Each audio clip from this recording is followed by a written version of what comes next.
President Putin किसी भी कीमत पर यूक्रेन को कंट्रोल करने के लिए बेकरार हैं, मगर रूसी कैंप में सब कुछ ठीक नहीं चल रहा है। जिन सैन्य लड़ाकों के दम पर पुतिन कीव जीतना चाहते हैं, वो आपस में ही उलझ रहे हैं। पहले वैगनर ग्रुप के चीफ क्रेडिट लेने को लेकर रूसी रक्षा मंत्रालय से नाराज हुए और अब रमजान कादिरोव पुतिन सरकार के एक फैसले से खफा हैं। लंबी दाढ़ी, आक्रोशित आंखें, तल्ख तेवर, सख्त लहजा, आक्रामक अंदाज और खूनी एक्शन के लिए कुख्यात, ये रमजान कादिरोव है, जो चेचेन आर्मी का सर्वे सर्वा है।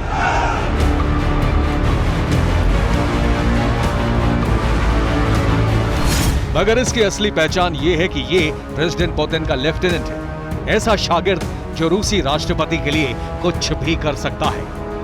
प्रेसिडेंट पुतिन के यूक्रेन वाली प्रतिज्ञा को पूर्णता देने के लिए 11 महीने से युद्ध के मैदान में डटे रमजान कादिरोव नाराज है, अपनी सरकार से नाराज है, सरकार के फैसले से नाराज है और नाराजगी की वजह है दाढ़ी, वही दाढ़ी जो रमजान कादिरोव की भी पहचान है।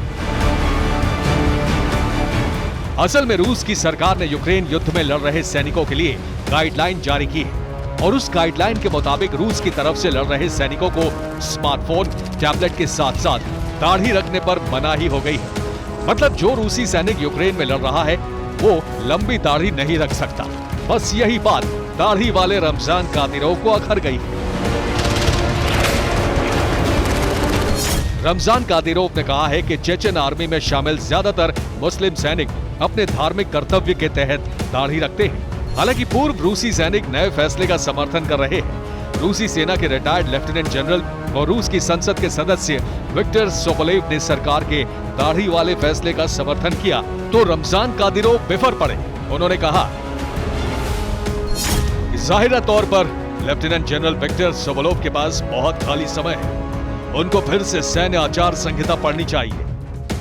कादिरोव ने सोबोलेव की टिप्पणी को उकसाने वाला करार दिया तो इस बयान को वैगनर के चीफ ने बेतुका कहा है। जाहिर है दोनों सैन्य अधिकारियों की यह नाराजगी पुतिन के लिए झटका है, क्योंकि यूक्रेन युद्ध के पहले दिन से ही रमजान कादिरोव और उनकी फौज जंगे मैदान में खड़ी है।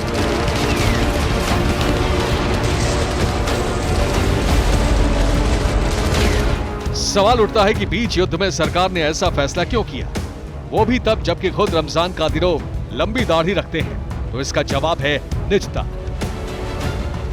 असल में पूर्वी यूक्रेन में मौजूद वैगनर के अड्डे पर यूक्रेनी सेना ने एयर स्ट्राइक की थी, जिसमें 500 से ज्यादा वैगनर लड़ाके मारे गए थे। इसकी जांच में ये बात सामने आई थी कि कुछ लड़ाके मोबाइल का इस्तेमाल कर रहे थे और उसी मोबाइल के जरिए यूक्रेनी फौज ने वैगनर के अड्डों की तलाश कर वहां एयर स्ट्राइक की थी। यही वजह है कि मोबाइल टैबलेट के साथ साथ दाढ़ी पर भी बैन लगा दिया गया है और यही बैन रूसी कैंप में विद्रोह का नया हथियार बन गया है। आपको बता दें कि सॉलिडर में कब्जे के क्रेडिट को लेकर पहले ही वैगनर और रूसी रक्षा मंत्रालय में विवाद हुआ था। अब रमजान कादिरोव भी नाराज है। ऐसे में सवाल उठ रहा है कि आपसी विवाद में पुतिन की प्रतिज्ञा कैसे पूरी होगी। Bureau report, TV9 Bharatvarsh.